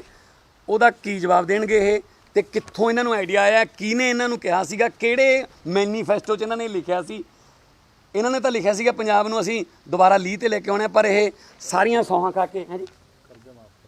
ਕਰਜ਼ੇ ਮਾਫੀ ਦੀਆਂ ਗੱਲਾਂ ਕਰਦੇ ਸੀ ਪਰ ਕਰਜ਼ਾ ਚੜਾਉਣ ਦੀ ਅੱਛਾ ਇਹ ਜਿਹੜਾ ਇਹ ਸ਼ਰਤ ਮੰਨ ਰਹੇ ਨੇ ਕੋਈ ਉਹਦੇ ਬਦਲੇ ਆਪਾਂ ਨੂੰ ਕੋਈ ਪ੍ਰੋਜੈਕਟ ਨਹੀਂ ਮਿਲ ਰਿਹਾ ਉਹਦੇ ਬਦਲੇ 30,000 ਕਰੋੜ ਦਾ ਹਾਰ ਲਵਾਂਗੇ ਹੋਰ 1,96,000 ਕਰੋੜ ਛੱਡ ਕੇ ਗਏ ਸੀਗੇ ਅਮਨ ਅਕਾਲੀ ਦਲ 1,96,000 ਕਰੋੜ 2.5 ਲੱਖ ਤੇ ਆ ਗਏ ਜੀ 54,000 ਕਰੋੜ ਇਹਨਾਂ ਨੇ ਵਧਾਤਾ 2022 ਤੱਕ ਇਹ 3 ਲੱਖ ਤੋਂ ਉੱਪਰ ਟਪਾਉਣਗੇ ਜੀ 3.5 ਲੱਖ ਤੱਕ ਉਹ ਸਟੇਟ ਜਿਹੜੀ 3.5 ਲੱਖ ਦੇ ਡੈਟ 'ਚ ਆ ਗਈ ਉਹ ਕਿੱਥੋਂ ਰਿਕਵਰ ਕਰ ਲੂ ਜੀ ਕਿਹੜਾ ਰੰਗਲਾ ਪੰਜਾਬ ਠੀਕ ਹੈ ਜੀ ਨਾ ਇਹਨਾਂ ਦੇ ਕਹੇ ਤੇ ਕੋਈ NRIਆਂ ਨੇ ਕੋਈ ਪ੍ਰੋਜੈਕਟ ਲਾਇਆ ਕਿਉਂਕਿ ਇੱਥੇ ਖਾ ਜਾਂਦੇ ਪੈਸੇ ਹਿੱਸਾ ਮੰਗਦੇ ਹਰ ਇੱਕ ਚੀਜ਼ 'ਚੋਂ ਜਾਂ ਕੋਈ ਨਵਾਂ ਕਾਲਜ ਬਣਾਇਆ ਹੋਵੇ ਪੰਜਾਬ ਸਰਕਾਰ ਨੇ ਨਵਾਂ ਸਕੂਲ ਬਣਾਇਆ ਹੋਵੇ ਕੋਈ ਯੂਨੀਵਰਸਿਟੀ ਬਣਾਈ ਹੋਵੇ ਕੋਈ ਨਵਾਂ ਹਸਪੀਟਲ ਬਣਾਇਆ ਹੋਵੇ ਕੁਛ ਤਾਂ ਕੀਤਾ ਹੋਵੇ 3.5 ਸਾਲ 'ਚ ਸਿਰਫ ਇਹ ਕਹਿਣ ਤੋਂ ਬਿਨਾਂ ਕਿ ਖਜ਼ਾਨਾ ਖਾਲੀ ਹੈ ਜੀ ਪਹਿਲਾਂ ਵਾਲੇ ਸਾਨੂੰ ਖਜ਼ਾਨਾ ਖਾਲੀ ਛੱਡ ਕੇ ਗਏ ਸੀ ਜੇ ਖਜ਼ਾਨਾ ਖਾਲੀ ਛੱਡ ਕੇ ਗਏ ਸੀ ਤਾਂ ਫਿਰ ਮੈਨੀਫੈਸਟੋ ਕਮੇਟੀ ਦੇ ਚੇਅਰਮੈਨ ਮਨਪ੍ਰੀਤ ਬਾਦਲ ਸੀ ਜਿਹੜੇ ਕਿ ਪਹਿਲਾਂ ਵੀ ਖਜ਼ਾਨਾ ਮੰਤਰੀ ਰਹੇ ਨੇ ਠੀਕ ਹੈ ਜੀ ਤਾਂ ਉਹਨਾਂ ਨੇ ਫਿਰ ਏਡੇ ਵਾਅਦੇ ਕਿਉਂ ਕੀਤੇ ਕੈਪਟਨ ਅਮਰਿੰਦਰ ਸਿੰਘ ਵੀ ਪਹਿਲਾਂ ਮੁੱਖ ਮੰਤਰੀ ਰਹੇ ਸੀ ਉਹਨਾਂ ਨੇ ਫਿਰ ਇੰਨੇ ਵੱਡੇ ਵਾਅਦੇ ਲੋਕਾਂ ਨਾਲ ਕਿਉਂ ਕੀਤੇ ਇਹਦਾ ਮਤਲਬ ਲੋਕਾਂ ਨੂੰ ਝੂਠ ਬੋਲਿਆ ਉਹਨਾਂ ਨੇ ਤੇ ਹੁਣ ਫੇਰ ਕਹਿੰਦੇ ਵੀ ਅਸੀਂ ਉਹਨਾਂ ਦੀਆਂ ਸੇਵਾਵਾਂ ਫੇਰ ਲਵਾਂਗੇ ਜਿਨ੍ਹਾਂ ਨੇ ਪਹਿਲਾਂ ਸਾਨੂੰ ਇਹ ਜਿਹੇ ਨਾਅਰੇ ਦਿੱਤੇ ਸੀਗੇ ਚਾਹੁੰਦਾ ਹੈ ਪੰਜਾਬ ਕਾਫੀ ਵਿਦ ਕੈਪਟਨ ਜੀ ਉਹ ਹੈ ਜੀ ਸੋ ਇਸ ਕਰਕੇ ਬਜਾਏ ਇਸ ਦੇ ਕਿ ਕੋਈ ਇਸ ਤਰ੍ਹਾਂ ਦਾ ਕੋਈ ਪ੍ਰੋਜੈਕਟ ਲਿਆਂਦਾ ਜਾਵੇ ਪੂਰੀ ਦੁਨੀਆ 'ਚ ਪੰਜਾਬੀ ਨੇ ਬਹੁਤ ਵੱਡੇ ਬਿਜ਼ਨਸ ਪੰਜਾਬੀਆਂ ਕੋਲੇ ਨੇ ਪੂਰੀ ਦੁਨੀਆ 'ਚ ਉਹ ਆਪਣੇ ਪੇਕੇ ਸਟੇਟ ਵਾਸਤੇ ਉਹ ਆਪਣੀ ਜਿਹੜੀ ਮਾਤਰ ਭੂਮੀ ਵਾਸਤੇ ਮਾਂ ਬੋਲੀ ਜਾਂ ਮਿੱਟੀ ਵਾਸਤੇ ਬਹੁਤ ਕੁਝ ਕਰਨ ਨੂੰ ਤਿਆਰ ਨੇ ਔਰ ਮਤਲਬ ਘਾਟੇ ਖਾਣ ਨੂੰ ਵੀ ਤਿਆਰ ਨੇ ਵੀ ਚਲੋ ਪੰਜਾਬ ਦੇ ਲੋਕਾਂ ਨੂੰ ਕੋਈ ਕੰਮ ਮਿਲ ਜੇ ਪੰਜਾਬ ਦੇ ਲੋਕ ਜਿਹੜੇ ਨੇ ਉਹ ਬਾਹਰਲੇ ਮੁਲਕਾਂ ਨੂੰ ਜਾਂ ਸਾਡੇ ਧੀਆਂ ਪੁੱਤ ਜਿਹੜੇ ਨੇ ਉਹ ਆਈਲੈਟਸ ਵਗੈਰਾ ਕਰਕੇ ਭੱਜਣ ਲੱਗ ਗਏ ਇਸ ਤਾਂ ਆਈਲੈਟਸ ਨੂੰ ਵੀ ਡਿਗਰੀ ਸਮਝਣ ਲੱਗ ਗਏ 5.5 ਬੈਂਡ 6 ਬੈਂਡ 7 ਬੈਂਡ ਲੈ ਕੇ ਜਾਂਦੇ ਆ ਤੇ ਨਾਲ ਹਰੇਕ ਮਾਪੇ ਇਹ ਵੀ ਕਹਿੰਦੇ ਨੇ ਜਿਸ ਦਿਨ ਵੀਜ਼ਾ ਆ ਜਾਂਦਾ ਕੈਨੇਡਾ ਦਾ ਆਸਟ੍ਰੇਲੀਆ ਦਾ ਗੁਰਦੁਆਰਾ ਸਾਹਿਬ ਜਾ ਕੇ ਅਰਦਾਸ ਕਰਕੇ ਉਹਨੇ ਚਲੋ ਸ਼ੁਕਰ ਹੈ ਮੁੰਡੇ ਦੀ ਜ਼ਿੰਦਗੀ ਬਣ ਗਈ ਇਕੱਲੇ ਵੀਜ਼ੇ ਨੂੰ ਜਦ ਕਿ visa is the entry only ਉਸ ਕੰਟਰੀ 'ਚ ਐਂਟਰੀ ਨੂੰ ਹੀ ਅਸੀਂ ਸਕਸੈਸ ਮੰਨਦੇ ਹਾਂ ਇੱਥੋਂ ਇਹ ਪਤਾ ਲੱਗ ਜਾਂਦਾ ਮੇਰੇ ਕੋਲੇ ਮੈਂ ਦਿੱਲੀ ਜਾਣਾ ਹੈ ਅੱਜ ਤੇ ਕੱਲ੍ਹ ਨੂੰ ਮੈਂ ਮਿਲਣਾ ਮਿਨਿਸਟਰ ਜਿਹੜੇ ਫੋਰਨ ਮਿਨਿਸਟਰ ਨੇ ਮਤਲਬ ਡੈੱਡ ਬੋਡੀਆਂ ਦੇ ਕੇਸ ਹੀ ਇੰਨੇ ਪਏ ਨੇ ਕਿਉਂਕਿ ਹੁਣ ਬੰਦ ਹੋ ਗਈ ਟਰਾਂਸਪੋਰਟੇਸ਼ਨ ਇੰਟਰਨੈਸ਼ਨਲ ਸਾਡੇ ਧੀਆਂ ਪੁੱਤ ਸਾਊਦੀ ਅਰਬ 'ਚ ਮਲੇਸ਼ੀਆ 'ਚ ਕਦੇ ਕਿਤੇ ਉਹ ਜਿਹੜੇ ਨੇ ਉਹਨਾਂ ਦੀਆਂ ਡੈੱਡ ਬੋਡੀਜ਼ ਪਈਆਂ ਨੇ, ਉਹਨਾਂ ਦੀ ਮਿੱਟੀ ਰੁੜ ਰਹੀ ਹੈ, ਪਰ ਪੰਜਾਬ ਸਰਕਾਰ ਜਿਹੜੀ ਹੈ ਉਹਨੂੰ ਕੋਈ ਫਰਕ ਨਹੀਂ ਪੈਂਦਾ। ਇਹ ਤਾਂ ਮਿੱਟੀ ਪੱਟਣ 'ਤੇ ਲੱਗੇ ਹੋਏ ਨੇ। ਸੋ ਸਾਰੇ ਮਾਫੀਆਜ਼ ਜਿਹੜੇ ਨੇ ਉਹ ਸੇਮ ਚੱਲ ਰਹੇ ਨੇ, ਸਿਰਫ ਇੰਚਾਰਜ ਬਦਲੇ ਨੇ। ਇੱਕ ਚਿੱਠੀ ਕੈਪਟਨ ਸਾਹਿਬ ਨੂੰ ਲਿਖੀ ਹੈ ਅਮਨ, ਥੋੜ੍ਹਾ ਜਿਹਾ ਉਹਦੀ ਡਿਟੇਲ ਤੁਸੀਂ ਦੇ ਦੋਗੇ, ਜੋ ਇਲੈਕਟ੍ਰੀਸਿਟੀ ਅਮੈਂਡਮੈਂਟ ਜਿਹੜਾ ਬਿੱਲ ਹੈ ਉਹਦੇ ਬਾਰੇ। ਅਮਨ ਅਰੋੜਾ ਜੀ ਥੋੜ੍ਹਾ ਜਾਣਕਾਰੀ ਦਿਓ। ਧੰਨਵਾਦ ਮਾਨ ਸਾਹਿਬ। ਸਾਥੀਓ, ਸਭ ਤੋਂ ਪਹਿਲਾਂ ਤਾਂ ਤੁਹਾਡਾ ਸਾਰਿਆਂ ਦਾ ਬਹੁਤ ਧੰਨਵਾਦ ਕਿ ਤੁਸੀਂ ਅੱਜ ਇੱਥੇ ਮਾਨ ਸਾਹਿਬ ਦੀ ਸਾਡੇ ਸਾਰਿਆਂ ਦੀ ਪੀਸੀ ਦੇ ਵਿੱਚ ਪਹੁੰਚੇ ਹੋ, ਤੇ ਉਮੀਦ ਆਸ ਕਰਦੇ ਹਾਂ ਕਿ ਤੁਸੀਂ, ਤੁਹਾਡੇ ਪਰਿਵਾਰ, ਤੁਹਾਡੇ ਸਗੇ ਸੰਬੰਧੀ ਸਭ, ਦੋਸਤ ਮਿੱਤਰ ਯਾਰ ਸਭ ਸੁੱਖ ਸਾਂਦੀ ਹੋਵੋਗੇ ਔਰ ਚੜ੍ਹਦੀ ਕਲਾ ਦੇ ਵਿੱਚ ਹੋਵੋਗੇ। ਮੇਰੇ ਖਿਆਲ ਦੇ ਵਿੱਚ ਸਮਾਂ ਵੀ ਕਾਫੀ ਹੋ ਚੁੱਕਿਆ ਔਰ ਮਾਨ ਸਾਹਿਬ ਨੇ ਵੀ ਬੜੇ ਡਿਟੇਲ ਦੇ ਵਿੱਚ ਸਾਰੇ ਪੰਜਾਬ ਦੇ ਭਖ ਦੇ ਜਿਹੜੇ ਇਸ਼ੂਜ਼ ਨੇ ਉਹਨਾਂ ਦੇ ਉੱਪਰ ਡਿਟੇਲ ਦੇ ਵਿੱਚ ਗੱਲ ਕਰ ਲਈ, ਚਾਹੇ ਬੀਜ ਘਟਾਲਾ ਹੋਵੇ ਤੇ ਚਾਹੇ MBBS ਐਡਮਿਸ਼ਨ ਦੀ ਗੱਲ ਹੋਵੇ, ਚਾਹੇ ਜੋ ਇਹਨਾਂ ਨੇ ਕੈਬਨਿਟ ਨੇ ਪਰਸੋਂ ਜੋ DBT ਦਾ ਬਹਾਨਾ ਲਗਾ ਕੇ ਇਹ ਬਿਜਲੀ ਦੇ ਬਿੱਲ ਨੇ ਜਿਹੜੇ ਉਹ ਲਾਉਣ ਲੱਗੇ ਨੇ ਖੇਤੀ ਸੈਕਟਰ ਨੂੰ। ਮੈਂ ਇੱਕ ਸਪੈਸੀਫਿਕ ਇੱਕੋ ਇਸ਼ੂ ਦੇ ਉੱਪਰ ਕਨਸੈਂਟਰੇਟ ਕਰੂੰਗਾ। ਦੋਸਤੋ, ਤੁਹਾਨੂੰ ਪਤਾ ਹੀ ਹੈ ਕਿ ਜਿਵੇਂ ਕੈਪਟਨ ਅਮਰਿੰਦਰ ਸਿੰਘ ਜੀ ਖੈਰ ਪਹਿਲੇ ਕਿਸੇ ਨੂੰ ਨਹੀਂ ਸੀ ਮਿਲਦੇ, ਹੁਣ ਤਾਂ ਜਦੋਂ ਦਾ ਕਰੋਨਾ ਚੱਲਿਆ ਹੈ ਉਹ ਆਪਣੇ ਲਗਜ਼ਰੀ ਇਕਾਂਤਵਾਸ ਦੇ ਵਿੱਚ ਬੜੇ ਲੰਮੇ ਸਮੇਂ ਤੋਂ ਪਏ ਨੇ। ਤੇ ਅੱਜ ਅਸੀਂ ਚਿੱਠੀ ਲਿਖੀ ਹੈ ਕਿਉਂਕਿ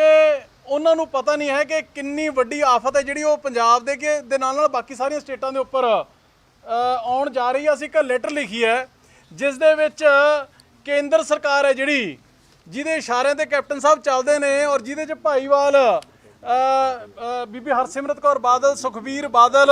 ਔਰ ਪੰਜਾਬ 'ਚੋਂ 2 BJP ਦੇ ਮਿਨਿਸਟਰ ਨੇ, ਇੱਕ ਬਹੁਤ ਘਾਤਕ ਲੈਜਿਸਲੇਸ਼ਨ ਹੈ ਜਿਹੜੀ ਉਹ ਇਲੈਕਟ੍ਰਿਸਿਟੀ ਅਮੈਂਡਮੈਂਟ ਐਕਟ ਨਾਂ ਦੀ ਲੈਜਿਸਲੇਸ਼ਨ ਹੈ, ਉਹ ਕੇਂਦਰ ਸਰਕਾਰ ਲੈ ਕੇ ਆ ਰਿਹਾ ਹੈ। ਉਹਦੀ ਨੋਟੀਫਿਕੇਸ਼ਨ ਹੈ ਇਹਨਾਂ ਨੇ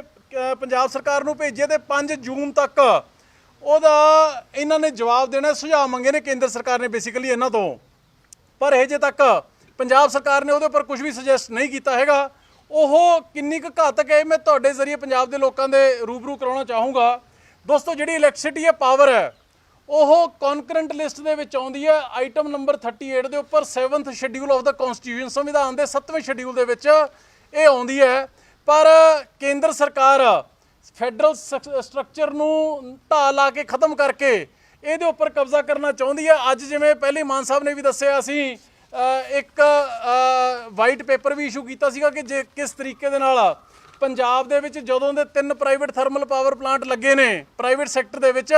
ਉਦੋਂ ਦੀ ਬਿਜਲੀ ਕਿਵੇਂ ਮਹਿੰਗੀ ਹੋ ਚੁੱਕੀ ਹੈ। ਔਰ ਇਸ ਤੋਂ ਇਲਾਵਾ ਜੇ ਅੱਜ ਟੈਕਸਿਸ ਦੀ ਗੱਲ ਕਰ ਲਈਏ, ਲੇਵੀਜ਼ ਔਰ ਟੈਕਸਿਸ ਪੰਜਾਬ ਦੇ ਵਿੱਚ ਕਿਸੇ ਸਟੇਟ ਦੇ ਵਿੱਚ 5 ਪੈਸੇ, ਕਿਸੇ 'ਚ 9 ਪੈਸੇ, ਕਿਸੇ 'ਚ 15 ਪੈਸੇ, ਪੰਜਾਬ ਵਿੱਚ 1 ਰੁਪਏ 33 ਪੈਸੇ ਹੈ। ਜੇ T&D ਲਾਸਿਸ ਦੀ ਗੱਲ ਕਰ ਲਈ, ਉਹ ਪੰਜਾਬ ਦੇ ਵਿੱਚ ਹਾਈਐਸਟ ਨੇ। ਔਰ ਇਹਨਾਂ 3 ਥਰਮਲ ਪਲਾਂਟਾਂ ਨੇ ਤਾਂ ਪੰਜਾਬ ਦੇ ਲੋਕਾਂ ਦੀ ਰੀੜ੍ਹ ਦੀ ਹੱਡੀ ਹੈ ਜਿਹੜੀ ਉਹੀ ਤੋੜ ਕੇ ਰੱਖ ਦਿੱਤੀ ਹੈ। ਹੁਣ ਇਸ ਲੈਜਿਸਲੇਸ਼ਨ ਦੇ ਵਿੱਚ ਉਹ ਲੈ ਕੇ ਕੀ ਆ ਰਹੀ ਹੈ ਕੇਂਦਰ ਸਰਕਾਰ, ਇਹਦੇ ਵਿੱਚ ਸਾਰੀਆਂ ਦੀਆਂ ਸਾਰੀਆਂ ਪਾਵਰਸ ਨੇ ਉਹ ਕੇਂਦਰ ਨੇ ਆਪਦੇ ਕੋਲ ਸੈਂਟਰਲਾਈਜ਼ ਕਰ ਲੈਣੀਆਂ ਨੇ। ਸਬ ਲਾਇਸੈਂਸੀ ਜਾਂ ਫਰੈਂਚਾਈਜ਼ ਡਿਸਟ੍ਰੀਬਿਊਸ਼ਨ ਦੇ ਖੇਤਰ ਦੇ ਵਿੱਚ, ਪ੍ਰਾਈਵੇਟ ਜਨਰੇਸ਼ਨ ਦੇ ਖੇਤਰ ਤਾਂ ਆਲਰੇਡੀ ਪ੍ਰਾਈਵੇਟ ਪਲੇਅਰ ਹੈਗੇ, ਪਰ ਡਿਸਟ੍ਰੀਬਿਊਸ਼ਨ ਦੇ ਖੇਤਰ ਦੇ ਵਿੱਚ ਇਹ ਲੈਜਿਸਲੇਸ਼ਨ ਲੈ ਕੇ ਆ ਰਹੀ ਹੈ ਜਿਹਦੇ ਵਿੱਚ ਜਿਵੇਂ ਅੰਬਾਨੀ, ਅਡਾਨੀ, ਵੱਡੇ ਜਿਹੜੇ ਹੈਗੇ ਘਰਾਣੇ, ਉਹ ਟੇਕ ਓਵਰ ਕਰ ਲੈਣਗੇ ਔਰ ਉਹਨਾਂ ਦੀ ਮਰਜ਼ੀ ਹੋਊਗੀ ਵੀ ਕਿ ਲੁਧਿਆਣਾ ਲੈਣਾ ਹੈ ਕਿ ਜਲੰਧਰ ਲੈਣਾ ਹੈ ਕਿ ਅੰਮ੍ਰਿਤਸਰ ਲੈਣਾ ਹੈ। ਚੰਗੇ ਜਿਹੜੇ ਏਰੀਆ ਰੈਵਨਿਊ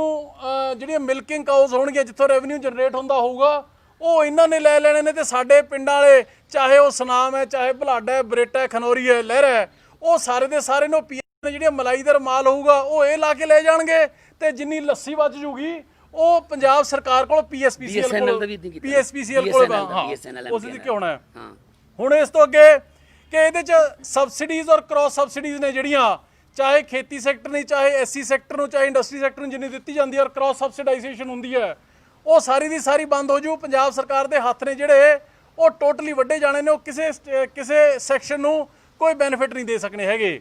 ਇੱਥੋਂ ਤੱਕ ਘਾਤਕ ਨੇ ਇਹ ਦੋਸਤੋ, ਇਹ ਜਿਹੜਾ ਲੈਜਿਸਲੇਸ਼ਨ ਲੈ ਕੇ ਆ ਰਹੀ ਹੈ ਕੇਂਦਰ ਸਰਕਾਰ, ਕਿ ਜਿਹੜਾ ਜਨਰੇਟਰ ਹੈ, ਜਿਵੇਂ ਸਪੋਜ਼ ਤਲਵੰਡੀ TSPL ਜਿਹੜਾ ਪ੍ਰਾਈਵੇਟ ਥਰਮਲ ਪਲਾਂਟ ਹੈ, ਜਾਂ GVK ਗੋਇੰਦਵਾਲ ਸਾਹਿਬ ਹੈ, ਜਾਂ ਰਾਜਪੁਰੇ ਦੇ ਵਿੱਚ ਪ੍ਰਾਈਵੇਟ ਥਰਮਲ ਪਲਾਂਟ ਹੈ, ਜਾਂ ਜਿਹੜੇ ਕੋਈ ਹੋਰ ਵੀ ਆਉਣਗੇ, ਉਹਨਾਂ ਨੂੰ ਜਨਰੇਸ਼ਨ ਦਾ ਐਸ਼ੋਰਡ ਗਰੰਟੀ ਹੈ ਜਿਹੜੀ ਪੇਮੈਂਟ ਉਹਨਾਂ ਦੀ ਕਦੇ ਮਰੂਗੀ ਨਹੀਂ, ਚਾਹੇ ਜੋ ਮਰਜ਼ੀ ਹੋ ਜੇ। ਉਹਨਾਂ ਨੂੰ ਗਰੰਟੀ ਹੈ ਜਿਹੜੀ ਸਰਕਾਰ ਦੇਊਗੀ। ਪਰ ਸਰਕਾਰ ਨੂੰ ਪੈਸਾ ਕਿੱਥੋਂ ਆਉਣਾ ਹੈ? ਇਹਦੀ ਗਾਰੰਟੀ ਕੋਈ ਨਹੀਂ ਹੈਗੀ। ਜੇ ਇਹਨਾਂ ਨੂੰ ਸਰਕਾਰ ਗਾਰੰਟੀ ਨਹੀਂ ਦਊਗੀ ਤਾਂ ਉਹਦੇ ਵਿੱਚ ਜਿਹੜਾ ਲੋਡ ਡਿਸਪੈਚ ਸੈਂਟਰ ਹੁੰਦਾ, ਜਿੱਥੋਂ ਸਾਰੇ ਪੰਜਾਬ ਦੇ ਵਿੱਚ ਬਿਜਲੀ ਛੱਡੀ ਜਾਂਦੀ ਹੈ, ਉੱਥੋਂ ਬਿਜਲੀ ਛੱਡੀ ਹੋਈ ਨਹੀਂ ਜਾਣੀ ਹੈਗੀ। ਮੈਂ ਤੁਹਾਨੂੰ ਟੈਕਨੀਕਲ ਪੁਆਇੰਟ ਦੱਸ ਰਿਹਾ ਤਾਂ ਕਿ ਸੁੱਤੀ ਪਈ ਸਰਕਾਰ ਨੂੰ ਆਪਾਂ ਦੋਸਤੋ ਜਗਾ ਸਕੀਏ। ਫਿਰ ਸਿਕਿਉਰਿਟੀ ਮੈਕੈਨਿਜ਼ਮ ਸਰਕਾਰ ਵਾਸਤੇ ਕੋਈ ਨਹੀਂ, ਲੋਕਾਂ ਵਾਸਤੇ ਕੋਈ ਨਹੀਂ, ਪਰ ਜਿਹੜੀਆਂ ਵੱਡੇ ਅਡਾਨੀ ਅੰਬਾਨੀ ਵੱਡੇ ਘਰਾਣਿਆਂ ਵਾਲੇ ਨੇ ਉਹਨਾਂ ਵਾਸਤੇ ਪੂਰਾ ਮੈਕੈਨਿਜ਼ਮ ਹੈ ਜਿਹੜਾ ਉਹ ਹੋਏਗਾ। ਇਸੇ ਤਰੀਕੇ ਦੇ ਨਾਲ ਪੰਜਾਬ ਦੇ ਵਿੱਚ ਹਰੇਕ ਸ਼ਹਿਰ ਦਾ, ਹਰੇਕ ਗ੍ਰਿਡ ਦਾ, ਹਰੇਕ ਸਰਕਲ ਦੇ ਆਪੋ ਆਪਣੇ ਰੇਟ ਤੈਅ ਹੋਣਗੇ।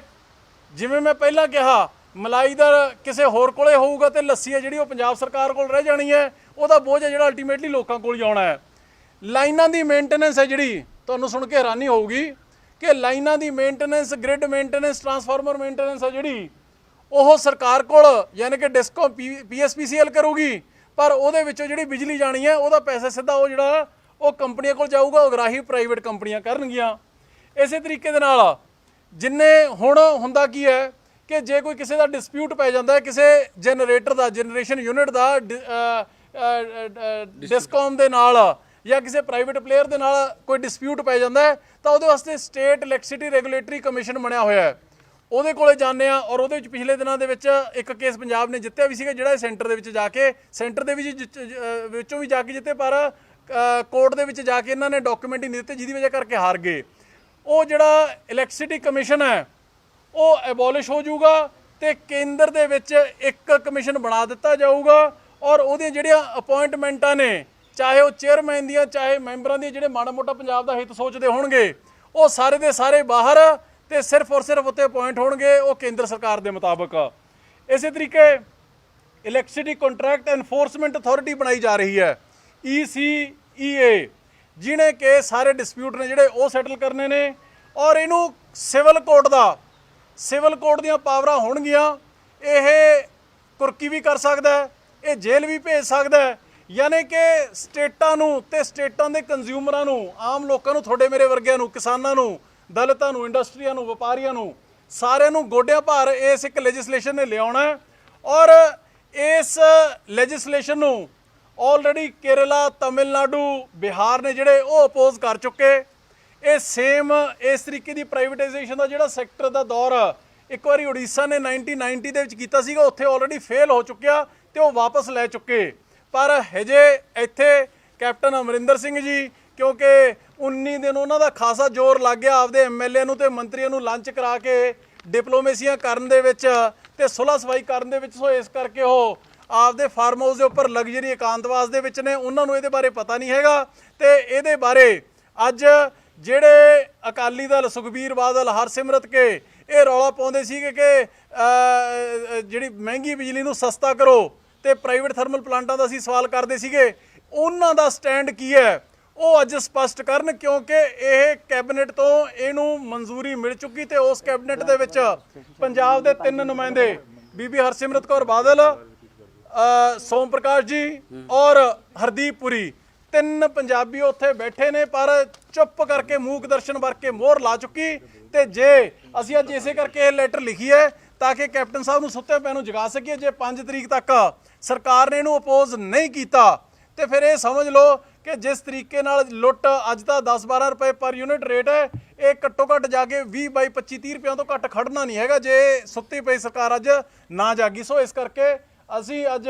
ਇੱਕ ਸੰਜੀਦਾ ਔਰ ਸੁਚੇਤ ਪ੍ਰਿੰਸੀਪਲ ਆਪੋਜੀਸ਼ਨ ਪਾਰਟੀ ਹੋਣ ਦੇ ਨਾਤੇ ਅਸੀਂ ਅੱਜ ਕੈਪਟਨ ਅਮਰਿੰਦਰ ਸਿੰਘ ਨੂੰ ਇਹ ਲੈਟਰ ਲਿਖੀ ਹੈ ਤੇ ਉਮੀਦ ਆਸ ਕਰਦੇ ਹਾਂ ਕਿ ਤੁਸੀਂ ਵੀ ਆਪਣੇ ਮੀਡੀਆ ਦੇ ਵਿੱਚ ਬੜੀ ਜਾਨ ਹੁੰਦੀ ਹੈ, ਬੜੀ ਤਾਕਤ ਹੁੰਦੀ ਹੈ, ਲੋਕਾਂ ਨੂੰ ਵੀ ਅਗਾਹ ਕਰੋਗੇ, ਅਵੇਅਰ ਕਰੋਗੇ ਤੇ ਸਰਕਾਰ ਨੂੰ ਵੀ ਜਾ ਕੇ ਆਹ ਮਾਈਕ ਲਾ ਕੇ ਪੁੱਛੋਗੇ ਕਿ ਜਿਹੜੇ ਪੰਜਾਬ ਦੇ ਲੋਕਾਂ ਦੇ ਹਿੱਤਾਂ ਦਾ ਘਾਣ ਹੋਣ ਜਾ ਰਿਹਾ ਹੈ ਉਹਦੇ 'ਚ ਤੁਸੀਂ ਸਾਰੇ ਦੇ ਸਾਰੇ ਭਾਈਵਾਲ ਹੋ ਜਾਂ ਮਾੜਾ ਮੋਟਾ ਸਟੈਂਡ ਵਾਸਤੇ ਇਹ ਕਾਂਗਰਸ, ਅਕਾਲੀ ਦਲ ਤੇ BJP ਮਾੜਾ ਮੋਟਾ ਲੈਣਗੇ। ਸੋ ਬਹੁਤ ਬਹੁਤ ਧੰਨਵਾਦ ਜੀ, ਜੈ ਹਿੰਦ। ਔਰ ਇਸ ਸਿਲਸਿਲੇ 'ਚ ਮੈਂ ਅਮਨ ਹੋਰਾਂ ਦੀ ਗੱਲ ਨੂੰ ਅੱਗੇ ਵਧਾਉਣਾ ਮੰਗ ਕੀਤੀ ਹੈ ਤੇ ਹੁਣ ਦੁਬਾਰਾ ਤੁਹਾਡੇ ਜ਼ਰੀਏ ਮੰਗ ਕਰਦੇ ਹਾਂ ਕਿ 5 ਜੂਨ ਤੋਂ ਪਹਿਲਾਂ ਵਿਧਾਨ ਸਭਾ ਦਾ ਇੱਕ ਸੈਸ਼ਨ ਬੁਲਾਇਆ ਜਾਵੇ ਸਪੈਸ਼ਲੀ ਇਸ ਇਲੈਕਟ੍ਰਿਸਿਟੀ ਐਕਟ ਬਾਰੇ। ਤੇ ਜਿਸ ਤਰ੍ਹਾਂ ਸਪੀਕਰ ਸਾਹਿਬ ਨੂੰ ਲਿਖਿਆ ਹੋਇਆ ਪਾਰਟੀ ਵੱਲੋਂ, ਜਿਸ ਤਰ੍ਹਾਂ CAA ਦਾ ਵਿਰੋਧ ਕਰਕੇ ਮਤਾ ਪਾਸ ਕੀਤਾ ਸੀ ਇੱਥੇ, ਉਸੇ ਤਰ੍ਹਾਂ ਇਸ ਐਕਟ ਦਾ ਵਿਰੋਧ ਕਰਕੇ ਮਤਾ ਪਾਸ ਕੀਤਾ ਜਾਵੇ ਇੱਥੇ, ਤਾਂ ਕਿ ਸੈਂਟਰ ਸਰਕਾਰ, ਜਿਵੇਂ ਤਮਿਲਨਾਡੂ ਨੇ, ਬਿਹਾਰ ਨੇ ਤੇ ਕੇਰਲਾ ਨੇ ਕੀਤਾ ਵਿਰੋਧ, ਉਸੇ ਤਰ੍ਹਾਂ ਆਪਾਂ ਵੀ ਵਿਰੋਧ ਕਰੀਏ। ਪਰ ਉਹੀ ਗੱਲ ਹੈ ਕਿ ਇਹ ਤਾਂ 20 ਦਿਨ ਤਾਂ ਲੱਗ ਗਏ ਇਹਨਾਂ ਨੂੰ ਮਾਫੀਆ ਦੇ ਚੱਕਰਾਂ 'ਚ, ਤੇ ਹੁਣ ਅੱਜ 29 ਤਰੀਕ ਹੋ ਗਈ, 5 ਤਰੀਕ ਤੋਂ ਪਹਿਲਾਂ ਪਹਿਲਾਂ ਜਵਾਬ ਦੇਣਾ ਪੈਣਾ, ਅੱਗੇ ਸੈਚਰਡੇ ਸੰਡੇ ਆ ਗਿਆ। ਸੋ ਕੈਪਟਨ ਸਾਹਿਬ ਜਿਹੜੇ ਵੀ ਰੈਸਟ ਹਾਊਸ ਤੇ ਜਾਂ ਜਿਹੜੇ ਵੀ ਫਾਰਮ ਹਾਊਸ ਤੇ ਇਸ ਵਕਤ ਬੈਠੇ ਨੇ, ਜਿੱਥੇ ਜੇ ਉੱਥੇ ਲੋਕਲ ਪੰਜਾਬ ਦੇ ਚੈਨਲ ਜੇ ਜਾਂਦੇ ਨੇ ਉੱਥੇ, ਤਾਂ ਮੈਂ ਉਹਨਾਂ ਨੂੰ ਬੇਨਤੀ ਕਰਦਾ ਕਿਰਪਾ ਕਰਕੇ 3.5 ਸਾਲ ਹੋ ਗਏ, ਤੁਸੀਂ ਮੈਨੂੰ ਪਤਾ ਤੁਸੀਂ ਮਿੱਥ ਰੱਖਿਆ ਕਿ ਜੇ ਮੈਂ ਤਾਂ ਹੁਣ ਅਗਲੀ ਵਾਰ ਆਉਣਾ ਨਹੀਂ, ਪਰ ਜਾਂਦੇ ਜਾਂਦੇ ਮੈਂ ਨੁਕਸਾਨ ਕਰ ਜਾ ਪੰਜਾਬ ਦਾ ਜਿੰਨਾ ਹੋ ਸਕੇ। ਤੁਹਾਡਾ ਨਾਮ ਜਿੰਨਾ ਔਰਾ ਜਿਹੜਾ ਸੀਗਾ 2017 ਦੀ ਇਲੈਕਸ਼ਨ ਵੇਲੇ, ਉਹ 2002 ਤੋਂ 2007 ਤੱਕ ਜਿਹੜੇ ਤੁਸੀਂ ਫੈਸਲੇ ਕੋਈ ਲਏ ਸੀ ਪੰਜਾਬ ਦੇ ਹਿੱਤਾਂ 'ਚ, ਉਹਨਾਂ ਕਰਕੇ ਸੀਗਾ। ਪਰ ਹੁਣ ਇਸ ਵਕਤ ਤੁਹਾਨੂੰ ਜਿਹੜਾ ਦੇਖਿਆ ਨੂੰ ਲੋਕਾਂ ਨੂੰ ਕਾਫੀ ਟਾਈਮ ਹੋ ਗਿਆ। ਵੈਸੇ ਵੀ ਮੈਨੂੰ ਬੜੀ ਖੁਸ਼ੀ ਹੋਈ ਜਿੱਦਾਂ ਸੈਕਟਰੀਏਟ 'ਚ ਕੈਪਟਨ ਸਾਹਿਬ ਆਏ ਤੇ ਉਹਨਾਂ ਨੇ ਫੋਟੋ ਪਾਈ, ਕਹਿੰਦੇ ਦੇਖੋ ਮੈਂ ਸੈਕਟਰੀਏਟ 'ਚ ਆ ਗਿਆ। ਔਰ ਬਹੁਤ ਕਮਾਲ ਦੀ ਗੱਲ ਹੈ ਜੀ ਕਿ ਸੈਕਟਰੀਏਟ 'ਚ ਮੁੱਖ ਮੰਤਰੀ ਦੇਖੇ ਗਏ, ਔਰ ਉਹੀ ਗੱਲ ਹੈ ਜੋਗੀ ਉੱਤਰ ਪਹਾੜੋਂ ਆਇਆ ਚਰਖੇ ਦੀ ਗੂਕ ਸੁਣ ਕੇ। ਸੋ ਪਹਾੜਾਂ ਤੋਂ ਥੱਲੇ ਉਤਰ ਕੇ ਲੋਕਾਂ ਕੋਲੇ ਆ ਕੇ ਦੇਖੋ ਜੀ, ਲੋਕਾਂ ਦਾ ਜੋ ਬੁਰਾ ਹਾਲ ਹੈ, ਮਿਡਲ ਕਲਾਸ, ਚਾਹੇ ਉਹ ਟੈਕਸੀਆਂ ਵਾਲੇ ਨੇ, ਚਾਹੇ ਉਹ ਰੇਹੜੀ ਵਾਲੇ ਨੇ, ਉਹਨਾਂ ਦਾ ਬੁਰਾ ਹਾਲ ਹੋਇਆ ਪਿਆ। ਕੋਈ ਇਨਕਮ ਦਾ ਸਾਧਨ ਹੈ ਨਹੀਂ, ਠੀਕ ਹੈ ਜੀ। ਹਾਹਾਕਾਰ ਲੋਕਾਂ 'ਚ ਮੱਚੀ ਪਈ ਹੈ। ਤੁਸੀਂ ਹਰ 15 ਦਿਨਾਂ ਬਾਅਦ ਆਉਂਦੇ ਹੋ, ਇੱਕ ਵੈਬ ਕਾਨਫਰੰਸ ਰਾਹੀਂ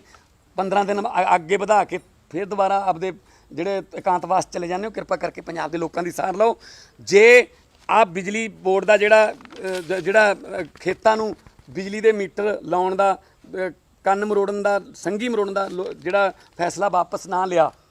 ਹਜੇ ਤਾਂ ਚਰਚਾ ਹੀ ਹੋਈ ਹੈ। ਜੇ ਫੈਸਲਾ ਲੈ ਲਿਆ ਤਾਂ ਬਹੁਤ ਵੱਡਾ ਵਿਰੋਧ ਹੋਊਗਾ, ਪਰ ਬੇਨਤੀ ਕਰਦੇ ਹਾਂ ਕਿ ਫੈਸਲਾ ਵਾਪਸ ਲਓ, ਨਹੀਂ ਤਾਂ ਆਮ ਆਦਮੀ ਪਾਰਟੀ ਸੜਕਾਂ ਤੇ, ਵਿਧਾਨ ਸਭਾ 'ਚ, ਪਾਰਲੀਮੈਂਟ 'ਚ ਜਿੱਥੇ ਵੀ ਮੌਕਾ ਮਿਲੂਗਾ ਸਖਤ ਵਿਰੋਧ ਕਰੂਗੀ। ਔਰ ਪੰਜਾਬ ਸਰਕਾਰ ਬਹੁਤ ਵੱਡੇ ਬਿਜਲੀ ਦੇ ਅੰਦੋਲਨ ਵਾਸਤੇ ਤਿਆਰ ਰਵੇ। ਅਸੀਂ ਪਹਿਲਾਂ ਵੀ ਲੋਕਾਂ ਦੇ ਹੱਕ 'ਚ ਬਿਜਲੀ ਅੰਦੋਲਨ ਦੇ ਵਿੱਚ ਲੜਾਈ ਲੜ ਰਹੇ ਹਾਂ ਤੇ ਭਵਿੱਖ ਦੇ ਵਿੱਚ ਵੀ ਲੜਦੇ ਰਵਾਂਗੇ। ਤੇ ਮੈਨੂੰ ਉਮੀਦ ਹੈ ਕਿ ਅੱਜ ਦੀ ਇਸ ਪ੍ਰੈਸ ਕਾਨਫਰੰਸ ਤੋਂ ਪੰਜਾਬ ਦੇ ਲੋਕਾਂ ਨੂੰ ਕੁਛ ਨਾ ਕੁਛ ਫਾਇਦਾ ਹੋਣ ਦੀ, ਕੋਈ ਰਾਹਤ ਦੀ ਕੋਈ ਗੱਲ ਆਉਣ ਵਾਲੇ 1-2 ਦਿਨਾਂ 'ਚ ਗੌਰਮੈਂਟ ਵੱਲੋਂ ਕੀਤੀ ਜਾਊਗੀ ਔਰ ਕੀਤੀ ਜਾਣੀ ਚਾਹੀਦੀ ਹੈ। ਬਹੁਤ ਬਹੁਤ ਮਿਹਰਬਾਨੀ। ਚੀਮਾ ਸਾਹਿਬ ਬੰਦ ਰੱਖੋ। ਚੀਮਾ ਸਾਹਿਬ ਇੱਕ ਮਿੰਟ ਲਈ ਧੰਨਵਾਦੀ ਸ਼ਬਦ। ਸਾਰੇ ਭਰਾਵਾਂ ਦਾ ਜਿਹੜੇ ਅੱਜ ਇੱਥੇ ਆਏ ਨੇਗੇ,